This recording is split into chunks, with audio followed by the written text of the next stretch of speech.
여러분, 상속자라고 하면은 누가 떠오르시나요? 우리 시대 대표적인 상속자 하면 삼성의 누구, LG의 누구를 떠올릴 수 있습니다.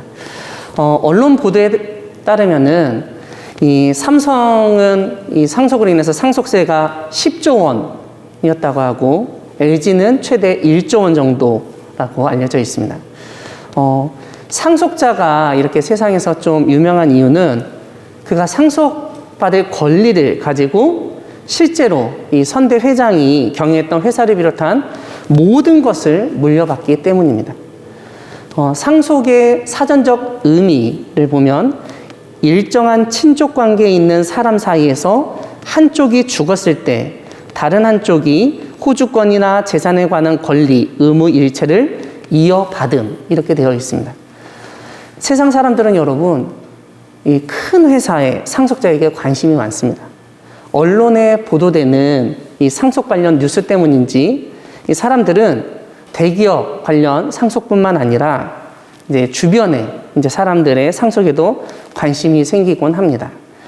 누구네 재산이 얼마고 누가 상속한다더라. 이렇게 이제 관심을 갖곤 합니다. 이런 세상 속에서 살다 보니 우리도 알게 모르게 그런 쪽에 관심을 갖게 되기도 합니다. 그러니까 상속 재산에만 관심을 갖게 될 수 있습니다. 여기서 우리가 잠시 생각해 볼 점이 하나 있습니다. 다름 아니라 상속자가 되기 위해서는 상속 권리를 가져야 되는데 이 상속 권리는 대부분의 경우 혈연 관계로 정해진다는 사실입니다. 그러다 보니 상속을 원하는 사람, 상속받기를 바라는 사람은 혈연 관계를 증명하거나 주장해야 했습니다. 만약 혈연 관계가 없다면 상속할 재산, 상속자라는 명칭 받을 수가 없었습니다. 이런 가운데 바울은 우리에게 오늘 성경 말씀을 통해서 상속에 대한 새로운 관점을 가지고 이해하도록 돕고 있습니다. 오늘 본문의 배경이 되는 것은 여러분 다름 아니라 유대인들, 그 중에서도 유대인 그리스도인들의 주장이라고 할 수 있습니다.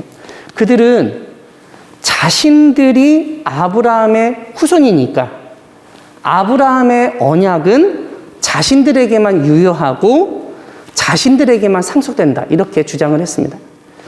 앞에서 말씀드렸지만은 일반적으로 상속이 혈연 관계 위주로 진행되는 상황에서는 이러한 유대인들의 주장이 낯설지도 않고 우리에게 너무나 익숙합니다. 유대인들은 아브라함에서 이삭, 야곱으로 이어지는 혈연 관계를 중시했습니다. 그들은 아브라함의 자손, 후손이라는 증표로 할례를 내세우기도 했고 이스라엘에게 주신 하나님의 율법을 자신들의 상속권을 증명하는 증거로 제시하기도 했습니다. 무엇보다 유대인들이 주장하는 대표적인 상속 재산은 땅이었습니다. 이런 가운데 바울은 오늘 본문에서 아브라함이나 그 후손에게 세상의 상속자가 되리라고 하신 언약이 있다고 알려주고 있습니다. 그런데 아브라함에게 세상의 상속자가 되리라고 약속하신 본문을 구약에서 찾기는 쉽지가 않습니다. 다만 아브라함에게 하신 약속들이 관련되어 있다고 볼 수 있습니다.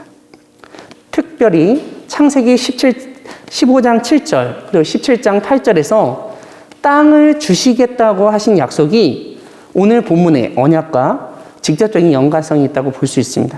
왜냐하면 이 땅이라는 히브리어가 이 세상도 의미하기 때문입니다. 사실 고대 세계에서 세상이라고 할 때 오늘날 우리처럼 뭐 하늘, 그리고 지구 밖의 세상을 염두했다기보다는 땅이라는 공간 위주로 생각했기 때문에 당연한 사고이기도 합니다. 여기서 바울이 땅이라고 하지 않고 세상이라고 언급한 점에 주목할 필요가 있습니다. 바울은 고대 세계와는 조금 다른 의미로 이 상속, 세계, 땅이라는 말을 받아들이기 원했기 때문입니다. 다시 말씀드리면 땅에 대한 이해만 가지고 있던 사람들과 달리 땅을 넘어서는 새로운 세상, 장차 이루어질 하나님 나라라는 의미로 이해하고 하나님 나라의 상속자가 되는 것을 강조하기 위해서 땅이 아닌 세상이라는 단어를 사용했습니다. 그리고 자신의 주장을 설득하기 위해서, 그리고 한편으로는 유대인들의 주장을 반박하기 위해서 심혈을 기울여서 오늘 설명하고 있습니다. 오늘 본문에서는 두 종류의 사람이 등장합니다. 하나는 율법에 속한 자이고 다른 하나는 믿음에 속한 자입니다. 바울은 율법과 믿음을 대조시켜서 유대인의 주장을 반박합니다. 우리 오늘 본문 14절, 로마서 4장 14절 우리 함께 읽겠습니다. 만일 율법에 속한 자들이 상속자이면 믿음은 헛것이 되고 약속은 파기되었느니라. 아멘. 유대인들의 주장처럼 아브라함의 상속자가 율법에 속한 자라면 믿음은 아무런 의미도 효과도 없는 것이 되어버리고 하나님이 하신 그 언약, 약속마저도 파기된다고 바울은 주장합니다. 그러면서 바울은 상속자는 율법에 속한 자가 아니라 믿음에 속한 자라고 알려주는데, 이 믿음은 1차적으로는 아브라함의 믿음을 의미합니다. 바울이 이렇게 아브라함의 믿음을 주장하는 이유가 무엇일까요? 여기서 우리는 바울이 유대인이고 가말리엘의 제자였다는 점을 상기할 필요가 있습니다. 잘 알려진 것처럼 모든 유대인들은 성인식을 치르는데 이 남자가 13세가 되었을 때 바르 미츠바라고 하는 이름을 얻는 행사를 갖습니다. 이 행사를 위해서 유대인 남자는 1년 전부터 모세 오경을 읽고 심지어 암송한다고 합니다. 이와 함께 사도행전 22장 3절에서 바울은 자신이 가말리엘 문화에서 율법 교육을 받았다고 언급하고 있습니다. 이런 점에서 바울이 모세오경을 몰랐을 가능성은 거의 없습니다. 오히려 모세오경, 특별히 창세기 아브라함 이야기를 너무나 잘 알고 있었기에 아브라함과 관련된 율법을 우선시하는 주장에 믿음을 강조하며 반박할 수 있었던 것입니다. 바울은 아브라함이 하나님 앞에서 믿음으로 의롭게 되었다는 사실과 함께 하나님이 그에게 하신 약속은 그런 믿음과 관련이 있음을 설명하고 있습니다. 뿐만 아니라 유대인들이 그렇게 중요하게 여기는 율법은 아브라함 때에 주신 것이 아니라 한참 뒤인 모세 때 이스라엘 백성에게 주신 것임을 밝히며 반박합니다. 오늘 한글 성경 16절 뒷부분에서 바울은 아브라함의 믿음을 언급하며 아브라함이 우리 모두의 조상이 되었다 이렇게 선포합니다. 이것은 혈통이나 율법의 근거에서 아브라함의 후손이라고 주장하는 유대인들에게는 까무러칠 만한 그런 말입니다. 이제 바울이 주장하는 아브라함의 믿음과 하나님의 언약이 어떤 관계가 있는지 먼저 살펴보고, 나중에는 이 믿음과 언약과 관련해서 어떻게 우리가 아브라함을 조상이라고 부를 수 있는지 살펴보도록 하겠습니다. 제일 먼저 바울은 하나님의 믿음이, 아브라함의 믿음이 어떤 믿음인지를 여러 구절들을 통해서 구약을 떠올리며 자신의 주장을 이어갑니다. 17절 오늘 본문 4장 17절 함께 읽겠습니다. 기록된 바 내가 너를 많은 민족의 조상으로 세웠다 하심과 같으니 그가 믿은 바 하나님은 죽은 자를 살리시며 없는 것을 있는 것으로 부르시는 이이시니라. 아멘. 여기서 바울은 아브라함이 믿었던 하나님이 어떤 분이신지 간결하게 설명하고 있습니다. 다름 아니라 죽은 자를 살리시며 없는 것을 있는 것으로 부르시는 이라고 말합니다. 죽은 자를 살리신다는 것은 단순히 부활만을 의미하는 것이 아닙니다. 이것은 19절과 연결되는데 우리 19절 같이 읽겠습니다.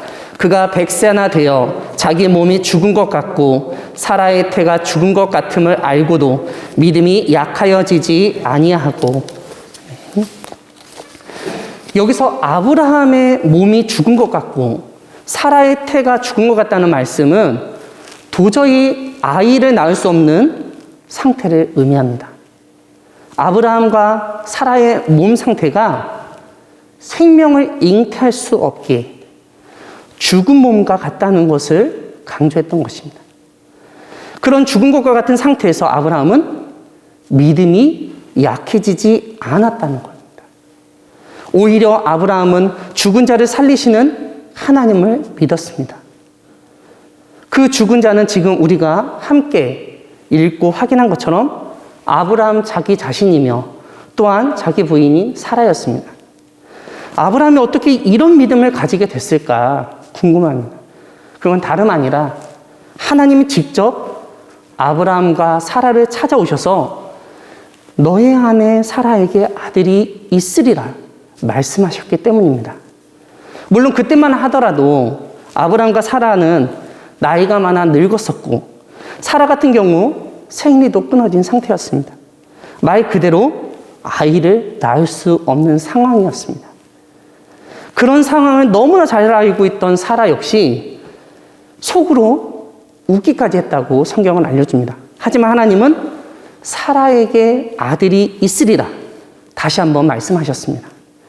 그 이후 정말 기적 같은 일이 말씀대로 생겼습니다. 사라가 임신하고 아들을 낳았습니다. 이러한 경험은 아브라함의 믿음에 아주 크게 영향을 끼쳤을 것입니다. 그 점이 오늘 바울이 언급한 것처럼 하나님은 죽은 자를 살리시며 없는 것을 있는 것으로 부르시는 이라고 믿게 했던 것입니다. 여기서 없는 것을 있는 것으로 부르신다는 의미는 무에서부터의 유를 창조한다는 그런 의미로도 우리가 이해할 수 있습니다. 사실 아브라함과 사라에게 아무것도 없었지만 하나님은 그들에게서 이삭이 태어나게 하셨습니다. 그리고 이러한 믿음이 창세기 22장에서 독자 이삭마저도 하나님께 바칠 수 있었던 근거였던 겁니다. 사랑하는 광야교회 성도 여러분, 이러한 아브라함의 믿음을 본받고 그런 아브라함의 믿음에 속하길 원합니다. 우리 역시 죽은 사람을 살리시며 없는 것을 있는 것으로 부르시는 하나님을 고백하고 믿으며 살아가길 소망합니다. 지금 나 자신이, 우리 가정이, 우리 회사가, 우리 교회가 죽은 것처럼 여겨지고 아무것도 없는 것처럼 여겨진다면 더욱 오늘 아브라함이 믿었던 하나님을 믿어야 하겠습니다. 우리 안에서 새로운 생명의 일을 시작하시고 이제까지 없었던 새로운 것을 만드실 그 하나님을 믿으며 나아가는 성도님 되기를 소망합니다. 물론 이러한 믿음을 가지기란 쉽지 않습니다. 오늘 본문 19절에서 알려주듯 죽은 것 같고 아무것도 없는 것 같은 그런 상황들은 우리의 믿음을 약해지게 만들기 때문입니다. 그렇지만 성경은 그런 상황에서 아브라함의 믿음이 전혀 약해지지 않았다고 알려줍니다. 오히려 하나님을 더욱 믿고 의지하였다는 겁니다. 이런 아브라함의 믿음을 기억하고 우리의 믿음이 약해지는 것 같을 때 아브라함과 같은 굳건한 믿음을 보이는 성도님 되기를 바랍니다. 바울은 아브라함의 믿음을 또 다른 차원에서 설명합니다. 우리 18절 같이 읽겠습니다. 아브라함이 바랄 수 없는 중에 바라고 믿었으니 이는 내 후손이 이 같으리라 하신 말씀대로 많은 민족의 조상이 되게 하려 하심이라. 아멘. 우리가 앞에서 살펴본 것처럼 아브라함의 믿음은 바랄 수 없는 중에 바라고 믿는 믿음이었습니다. 다른 사람들 같았으면 자신의 나이가 100세가 다 되고 아내가 늙고 생리가 끊어졌다면 둘 다 죽은 사람처럼 여겨졌다면 아무리 하나님이 아이를 낳을 것이라고 말씀하셨어도 믿지 않았을 것입니다. 조금 속된 말이지만 예전 어르신들이 하시던 말을 좀 한다면은 아브라함이 그러려고 할 때 사람들은 노망났다, 미쳤다, 이렇게 말했을 것입니다. 사랑하는 광야교회 성도 여러분, 세상 사람들은 노망났다고 말하고 미친 짓이라고 손가락질 할 만한 그 상황에서 아브라함은 오히려 하나님의 말씀을 바라고 믿었다는 점에 주목해야 하겠습니다. 우리의 믿음에 이런 면이 있음을 인정해야 됩니다. 성경을 보면 세상 사람들이 볼 때 전혀 합리적이지도 않고 상식적이지도 않은 그런 믿음이 필요할 때가 있다는 사실을 깨닫게 됩니다. 여러분, 한번 생각해 보십시오. 만약 아브라함과 사라가 아이를 낳을 수 있을 만큼의 젊고 건강했으면 여러분, 그들에게 믿음이 필요했을까요? 아닙니다. 그랬다면 그들 역시 그냥 별 생각 없이 쉽게 아이 낳고 생활했을 것입니다. 또한 만약 그들이 아이를 간절히 바라지 않았다면 그런 말씀을 듣고도 못 들은 척 했을 것입니다. 하지만 아브라함과 사라는 바랄 수 없는 상황 속에서도 하나님의 말씀을 붙잡고 믿었습니다. 그들이 하나님의 말씀을 믿고 붙잡았을 때 하나님은 그들에게 특별히 아브라함에게 약속하셨습니다. 다름 아니라 많은 민족의 조상이 되리라는 약속이었습니다. 많은 민족의 조상이 되리라는 약속이 오늘 본문 17절과 18절에 반복되어 언급됩니다. 사실 이 말씀은 창세기 17장 5절에서 하나님이 아브람이라는 이름을 아브라함으로 계명하시면서 내가 너를 여러 민족의 아버지가 되게 함이니라 라고 말씀하신 것에서 유래합니다. 여기서 우리가 기억해야 할 점이 하나 있습니다. 다름 아니라 사실 아브라함에게는 아들이 그리 많지 않았다는 점입니다. 이삭을 낳기 전까지만 해도 아브라함에게 아들은 이스마엘 뿐이었습니다. 그럼 그가 여러 민족의 아버지가 되리라는 약속을 어떻게 받아들일 수 있었을까요? 물론 이스마엘과 나중에 이삭의 후손들이 많아져서 진짜 여러 민족이 되리라고 생각할 수도 있습니다. 그런데 아브라함은 이삭의 출생 이후 이런 하나님의 말씀을 문자 그대로 이해했던 것 같습니다. 그래서 창세기 25장을 보면은 아브라함은 후처 그드라를 통해서 여러 아들들을 낳았고 그들이 여러 족속이 되었다고 알려줍니다. 다만 오늘 본문은 그런 문자적 이해를 넘어서야 한다는 점도 우리에게 알려줍니다. 지금 말씀드린 것처럼 아브라함이 많은 민족의 조상이 되리라는 이 말씀을 문자적으로 이해하면 이스마엘, 이삭, 그드라를 통해서 낳은 자식들의 후손만 생각하게 됩니다. 그러니까 혈통적인 후손들만 아브라함의 후손이라고 여길 수 있습니다. 아마 이스라엘 사람들, 유대인들도 그렇게 생각했을 것입니다. 그런데 바울은 여기서 한 단계 더 나아갑니다. 오늘 본문에서 바울은 아브라함의 믿음에 속한 자가 바로 아브라함의 후손이라고 알려줍니다.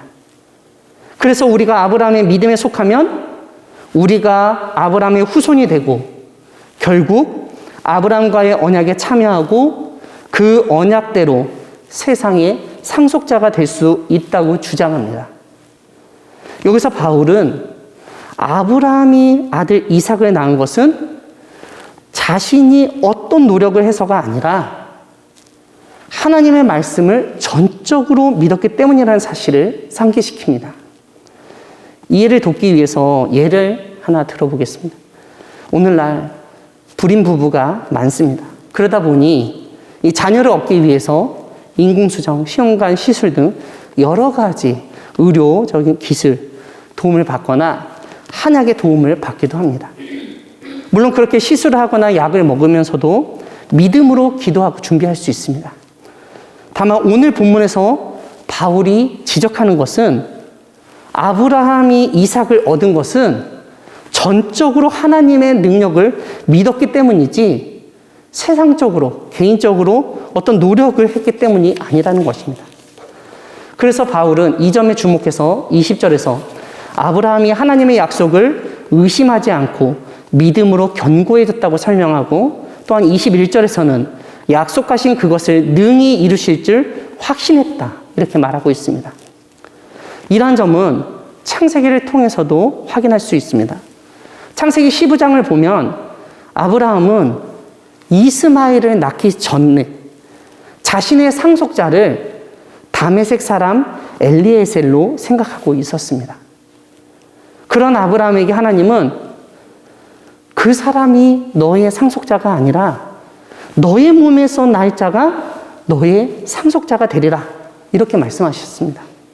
결국 아브라함은 하갈을 통해서 아들 이스마엘을 얻었습니다. 아브라함은 그때 이스마엘을 낳은 것만으로도 기쁘고 만족했을 것입니다.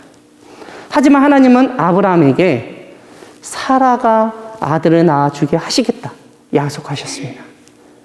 그리고 시간이 흐른 후 하나님은 약속대로 아브라함의 아내 사라를 통해서 이삭을 주셨습니다. 이렇듯 이삭이 아브라함의 노력이 아닌 하나님의 약속과 아브라함의 믿음으로 태어났다는 점에 주목하게 한 후 바울은 아브라함의 믿음에 속한 자는 모두 아브라함의 후손이라고 주장합니다. 이것은 앞에서 말씀드린 것처럼 아브라함이 뭔가 해서 얻은 아들이 아니었기 때문에 가능한 것입니다. 전적으로 이삭은 믿음으로 얻은 아들이었기 때문입니다. 바울은 바랄 수 없는 가운데 바라고 하나님의 약속이 이루어지리라 믿었던 아브라함을 하나님께서 의롭다고 여기셨다는 점도 상기시킵니다. 그러면서 아브라함이 하나님으로부터 의롭다 여김을 받은 것은 단지 아브라함만을 위한 것이 아니고 우리를 위한 것이라고 설명합니다. 이러한 설명은 다름 아니라 우리 역시 아브라함과 같은 믿음의 동일선상에 있어야 한다는 것을 의미합니다. 우리가 아브라함처럼 바랄 수 없는 중에도 바라고 믿을 때 하나님이 우리를 의롭게 여기신다는 것입니다. 바울은 결론적으로 이 아브라함의 후손, 아브라함의 믿음에 속한 자가 바로 하나님이 아브라함과 그의 후손에게 주신 언약, 세상의 상속자가 되리라는 언약의 당사자가 된다는 사실을 강조합니다.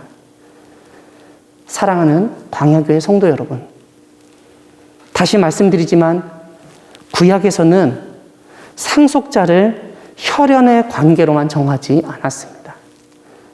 그래서 아브라함 역시 처음에는 다메섹 사람 엘리에셀을 상속자로 생각하고 있었습니다. 이뿐만 아니라 설사 혈연 관계가 있다 하더라도 그가 실제적인 상속자가 되지 않는 경우도 있었습니다. 아브라함이 처음에 낳았던 아들 이스마엘이 대표적인 예입니다. 이와 함께 우리가 고려해야 할 점이 하나 있습니다. 바울 시대 로마 제국에는 독특한 상속 전통이 있었습니다. 다름 아니라 로마의 장군이 죽었을 때 그가 전쟁에서 승리하여 얻은 전리품들은 그의 자녀들이 아닌 그와 함께 전투했던 휘하의 이 지휘관들에게 모두 상속됐다고 합니다. 전쟁을 함께 치른 공이 자녀들보다 그들에게 더 크다고 인정을 했던 것입니다. 이런 점에서 상속자를 정하는 문제는 상속하려는 사람의 의지 그리고 관습과 법으로 얼마든지 새롭게 정할 수 있었던 것을 깨닫게 됩니다. 이렇듯 바울은 성경 해석과 함께 당시 로마의 상속 전통을 근거로 유대인만이 아브라함의 후손으로 상속자라고 주장하는 것을 반박했습니다. 오히려 믿음에 속한 자가 아브라함의 후손이며 상속자라고 주장했습니다. 사랑하는 광야교회 성도 여러분, 아브라함은 오직 하나님을 믿는 믿음 안에서 의롭다 여김을 받았고, 그런 아브라함에게 하나님은 믿음의 자녀 이삭을 주셨습니다. 그리고 아브라함과 그의 후손에게 세상의 상속자가 되리라고 언약하셨습니다. 따라서 지금 우리가 비록 아브라함과 혈연 관계가 없다 하더라도 아브라함의 믿음을 본받고 같은 믿음에 속한다면 이삭처럼 아브라함의 후손이 되고 세상의 상속자가 될 수 있습니다. 그러므로 이제 우리가 상속할 세상이 무엇인지 생각해 봐야 되겠습니다. 처음에 말씀드린 것처럼 구약에서는 땅으로 번역되었지만 바울은 세상이라고 번역했습니다. 바울이 알려줬듯 우리가 상속할 세상은 1차적으로는 하나님이 우리를 위해서 지으신 창조세계입니다. 하지만 궁극적으로는 하나님 나라입니다. 그러므로 우리는 하나님이 주신 이 창조 세상을 잘 지키고 최종적으로는 완성될 하나님 나라를 꿈꾸며 나아가야 되겠습니다. 여러분, 오늘 본문에서 아브라함은 바랄 수 없는 가운데 바라고 믿었다고 바울은 강조합니다. 그런 믿음으로 아브라함은 갈대아 우르에서 떠났고 눈에 좋아 보이는 요단강 동편 땅을 포기했고 또한 최종적으로는 아들 이삭도 하나님께 드릴 수 있었던 것입니다. 우리 역시 아브라함의 믿음에 속한 자로서 세상의 상속자가 되어 바랄 수 없는 가운데 하나님만이 이루실 하나님 나라를 바라고 믿으며 나아가야 하겠습니다. 세상의 상속자가 되리라 하신 이 하나님의 말씀을 믿고 마침내 주실 그 하나님 나라를 바라며 나아가는 광야교회의 성도 되기를 주님의 이름으로 축원합니다.